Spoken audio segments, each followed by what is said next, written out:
Stepdad brought my adult sister to live in our family home without asking me. Then, while I was at work, he packed my things and told me I had to leave. My mom is supporting them instead of me. I don't care if my mom gets upset. Her husband needs to go. I've tried to get along with him, but it's impossible. He always makes me feel like I'm not good enough and like I'm a problem in this house. I haven't said anything all the years he's lived here, but now he's gone too far, and I won't stay quiet anymore. I know my mom will call me when she wakes up, but since she lives in a different time zone, I have a few hours to prepare. I'm ready to stand up for myself, even if it means giving her an ultimatum. I won't let her make me feel guilty like she has before. I won't let her force me to make peace with people who treat me badly. It's obvious to anyone that my stepdad is rude and thinks he's better than everyone else. How could he bring his adult daughter to live with us without asking? It sounds crazy to me, just like it does to you. His daughter is 23, has a job, and is a mom herself. She doesn't need to stay with us. I told him this 2 weeks ago because she kept staying over for long periods. It felt like she was moving in, so I suggested she contribute to the household.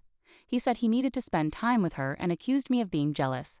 So I decided to stay quiet for my own peace of mind. Then it became about privacy, believe it or not. Can you imagine this girl asking for privacy from me? This is my parents' house, not hers. She got upset when I walked into the living room while she was on a video call. She asked me to leave because it was a private call. I told her there were other rooms she could use, so I wasn't going to leave. She threw a big tantrum, and her dad didn't let me hear the end of it. When she left, I told him I was upset about her disrespect. She was making herself too comfortable and making me feel uneasy. So I suggested they meet when I'm not home or at her place.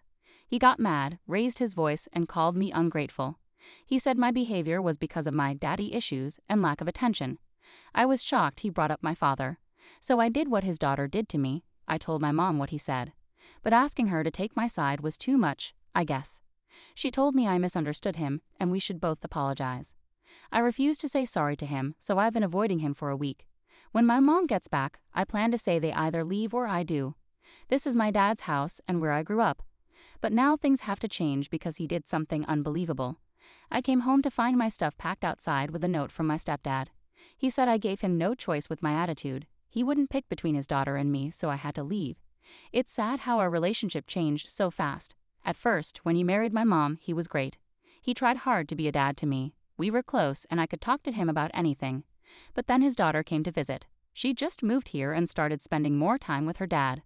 I was happy to have another sibling, especially a sister, so I welcomed her warmly. Right from the start, I could tell she wasn't really interested. She acted friendly around our parents, but when they weren't around, she acted like I wasn't worth her time. I didn't say anything to them about it. I just decided to keep my distance and not make a fuss. But now she's basically taken over my home. And my stepdad, who used to act like a good dad, has dropped that act. I think he's gotten too comfortable and his true colors are showing. He's also probably taking advantage of the fact that my mom is out of the country. She's often away for a long time because of her job. She took a break after my dad died to take care of me. She ran a small business to support us, but after she got married, she wanted to focus on her career again. I was supportive of her decision and proud of her. Now I wish I hadn't let her go.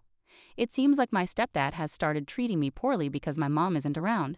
That might explain why he brought Sarah into the house and kicked me out.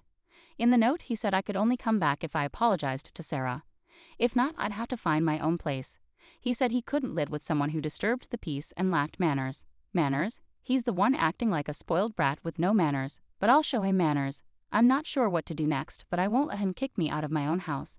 I'll talk to my mom and tell her Sarah can't move in. She needs to listen to me for once. I won't listen to her. She needs to listen to me. I'm the one dealing with these people every day. What I do next depends on her response.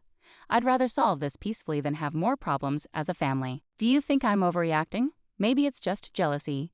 I'm trying to understand this situation better. How can someone justify kicking me out of my own home without warning while I'm at work? Isn't that disrespectful and audacious? The more I think about it, the angrier I get. I think I've been too nice for too long. What should I do? Update. Thanks for all your comments. I've read them all. I've calmed down since it happened. I believe the decision I've made is the right one. I've tried to be mature and polite, but the people I'm dealing with don't respect that. As soon as my mom woke up, I called her and quickly told her what happened to me. I expected her to be shocked or upset, but she wasn't. Instead, she asked what I did wrong. She said she wasn't surprised because David, my stepdad, had warned her about my behavior. David told her I was rude and hard to live with. I was angry to learn that David had been lying to my mom, so I asked her where her loyalty was. Was it with her daughter or her husband? She said it wasn't about that. Her loyalty was to our family as a whole. She said David had talked to her about moving his daughter in, and apparently, I told him I'd rather move out. So on the day he brought his daughter in, he packed my stuff and kicked me out. There you have it.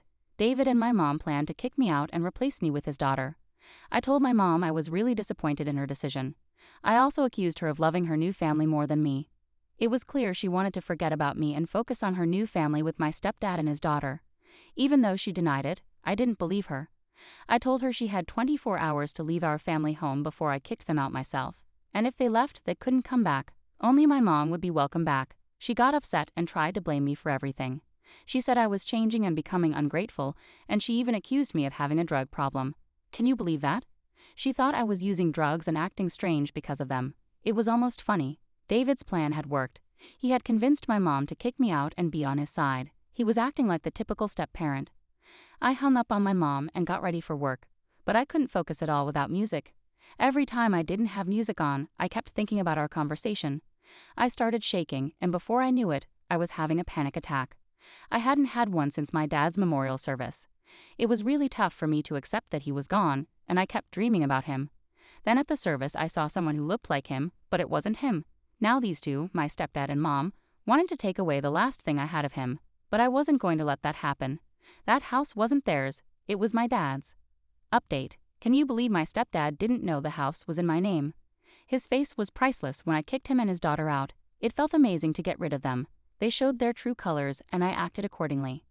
I agree with a comment someone made. My stepdad saw a woman with assets, a beautiful, big house. She was a widow with a daughter, which was a problem. The daughter could influence her to leave him and get in the way of him getting the house in his name. So what did he do? He pretended to be good and gained my trust. When he suggested my mom go back to work, I supported him. I thought I'd be safe with him here. Then he used his daughter to make me feel unwelcome once we were separated. He started to distance himself from me emotionally and showed more affection to his daughter instead. This led to me complaining, getting angry, and acting irrationally. He thought the house was in my mom's name, so his main goal was to get me kicked out for being a bother. My mom would believe him because she'd only seen him being kind to me. She trusted him completely. She'd sooner think I was being mean to his daughter. She'd never think he wasn't good. One thing my mom can't stand is being wrong, and he knows that and uses it to fool her. Update. How naive was I to think it was all over? My mom decided to punish me because things didn't go her way. I'd been ignoring her calls for days because I had nothing to say. About 2 weeks later, she struck for the first time. I went for a dental appointment and found out I had to pay out of pocket because my medical insurance wasn't valid. I'd always been insured, so this was a shock. After making some calls, I discovered my mom had removed me from her insurance without telling me. She did it so I'd have to pay for appointments. The cost of the appointment set me back. When I found out what she did, I was really angry, but I wasn't going to let her see that. If she wanted to talk, she'd have to come home, and we'd talk in person. Since she chose to rely on someone who wasn't even family, I didn't know her anything. I sorted out my insurance. Then I decided to remove her from all my streaming subscriptions. My mom wasn't very tech-savvy, but she got into streaming because of me. When she found her favorite shows online, she asked me to help her set up an account. To save money, I added her to mine since she was doing a lot for me already.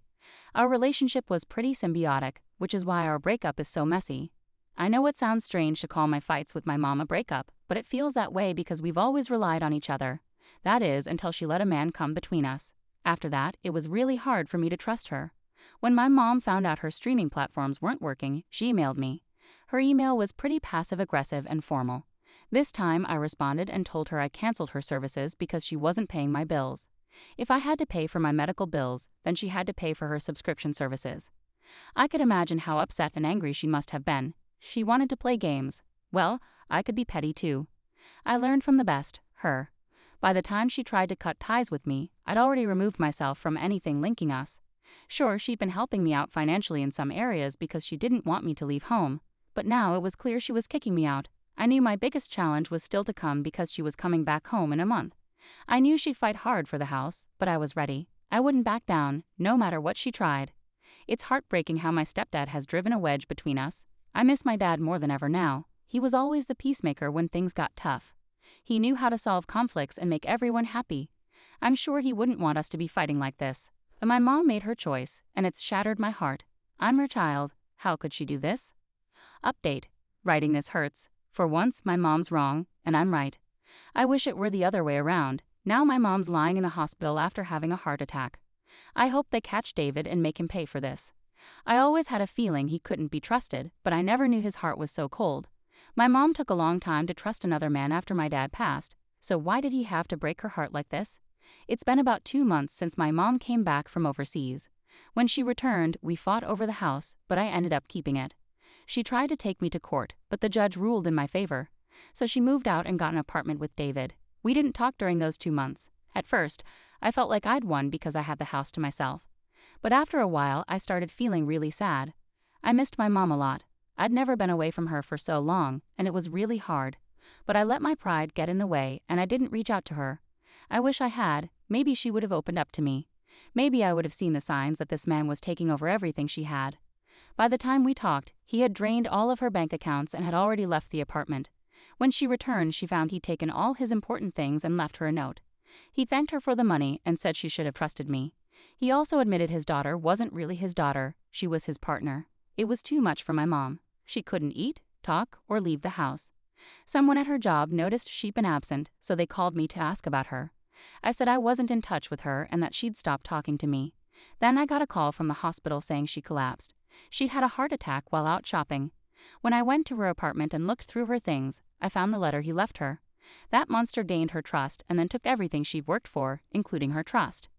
I've been talking to my mom since she woke up, and she's shared everything she knows. I've reported everything to the police, but there's not much hope of finding them. I've given the cops all the information I have. Now all I can do is support my mom as she fights for her health. I wish I hadn't listened to my own stubbornness. I should have listened to those who told me not to let a house ruin my relationship with my mom. Maybe I should have apologized to her and reached out. Maybe I should have looked into David before he got involved with my mom. There are so many things I regret. Have you ever done something so big it changed your whole life? Update. Hi everyone, I wasn't sure if I'd share more updates, but I think it's important to keep you all informed. Right now, my main focus is on helping my mom heal. But I feel like I owe it to you to share the latest news. The police worked hard to find David and Sarah, but those weren't even their real names. Sarah wasn't 23, she was actually 10 years older. They'd been tricking people across the country for years. The police traced them to a city, but they'd already escaped. They think they went to a country where they can't be brought back to face justice. So they got away with it. My mom and I were really upset about this. We felt let down by the world. I'm just focusing on helping my mom get better and rebuilding our trust. Then one day, we got a call. David was dead, and Sarah was in police custody.